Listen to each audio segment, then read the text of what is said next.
Imagine swimming in shark and jellyfish infested ocean waters for 110 miles. This is something that terrifies most people, myself included. And the reason I say most is because there is one person that didn't really seem to be afraid of this. She's an older woman, and her goal was to swim from Havana, Cuba to Key West, Florida. That is 110 miles in ocean water. She knew that she had to do some major training. Her training started off small by swimming in a pool for about 25 minutes. She worked up to an hour, then to 5, then eventually she was swimming for 15 hours at a time. This took months of preparation to work up to. At age 30, she decided to give her first attempt. She had the aid of a shark cage, but her first attempt didn't go quite as planned. She came up short, only making it less than half of the way there. Most people would stop there and say, well, at least I tried. This wasn't the case for her. Years later, she decided to try again. She tried her second and third attempt in 1 year without the shark cage. Both times she failed yet again. One was because after 29 hours, she had an asthma attack. The other was after 40 hours. She got stung by a jellyfish with deadly venom. She luckily survived the sting and was still thirsty of reaching her goal. Her fourth attempt failed after 60 hours. A lightning storm and other obstacles stopped her. The next year, at age 64, she made another attempt, her fifth one. This time, she knew and had experienced most of the things that could have gone wrong. She knew what she had to do to be able to succeed since she had failed so much. She got a team of 35 people to help her complete this. They all got together and came up with things that were needed. They built a custom silicone face mask that was jellyfish proof. They also had a custom suit made for her that was also jellyfish proof. Her team followed her along the way in boats. One boat that was in front of her had something in the water for her to look at and follow as she swam so she wouldn't go the wrong direction. The boats also kept her heart rate to make sure that she was doing good.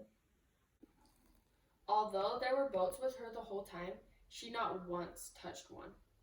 Now, all of these things added up to her accomplishing her goal. Her fifth attempt, she finally did it at an incredible time of 52 hours and 54 minutes. You may be wondering who this woman is. This is Diana Nyad. This is her. Now I want to play a video. This is her, the last stretch of her swim to Florida. She's almost to the shore, and as you can see, everyone's like gathered around her, but no one can touch her until she gets to the land so that she's done the full way. You can see how she's walking. She's struggling because she's been swimming for so long and how hard it is on her body. But just watch as she reaches the land.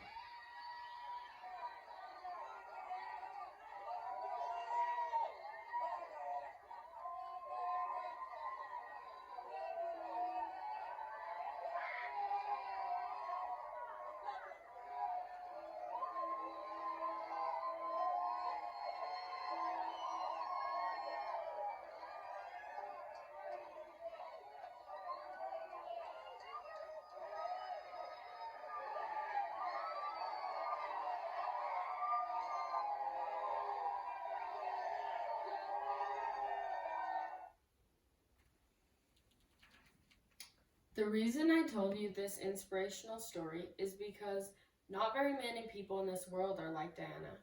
Most people don't put in effort for things. If they fail at something, they give up.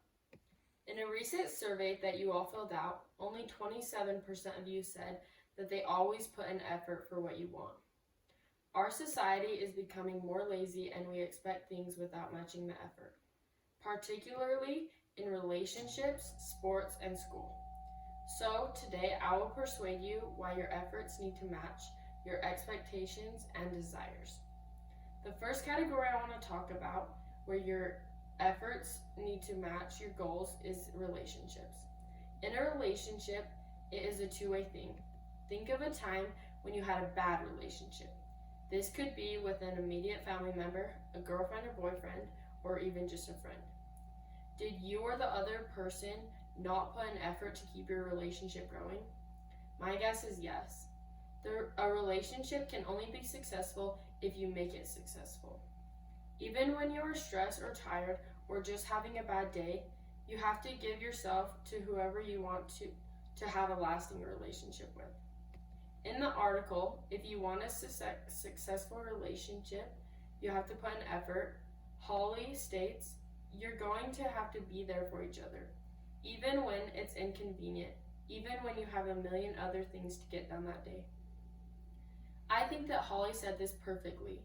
There will be days that you want to be lazy and not do your part, but just remember that you need to be consistent in making an effort. You would not like it if someone didn't try for your relationship to stay strong, so don't do the same for someone else.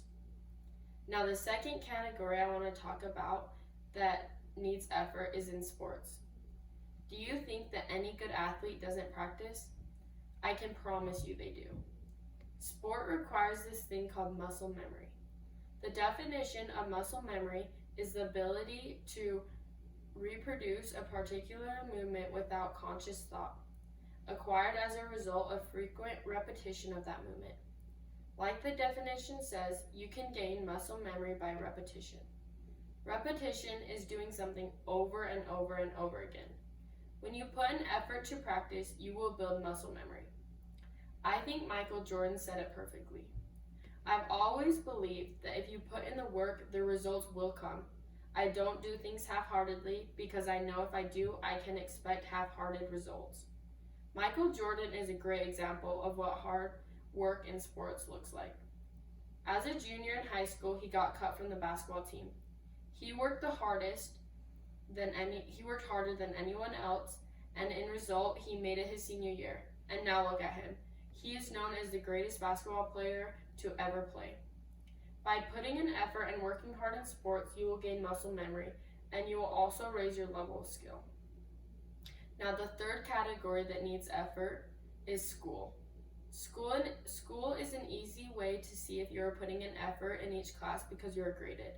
Your results are right there. You can't get an A if you don't study or take notes, or pay attention in class, or do the assignments. School requires effort, and a lot of it. In the article, Teaching and Coaching Student, Steve Barkley says, the point that I want to drive home to students was that effort was really a multiplier. Effort multiplies your ability.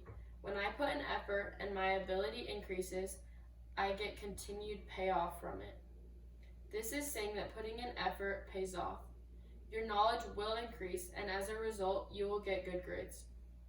Now, in conclusion, our society is becoming more lazy, and we expect things without matching the effort, particularly in relationships, sports, and school. But I know that it is worth it to put in effort in these categories because you will find yourself successful. Just like Diana Nyad did with her goal. She never gave up and was such a hard worker. You too can do anything just like she did.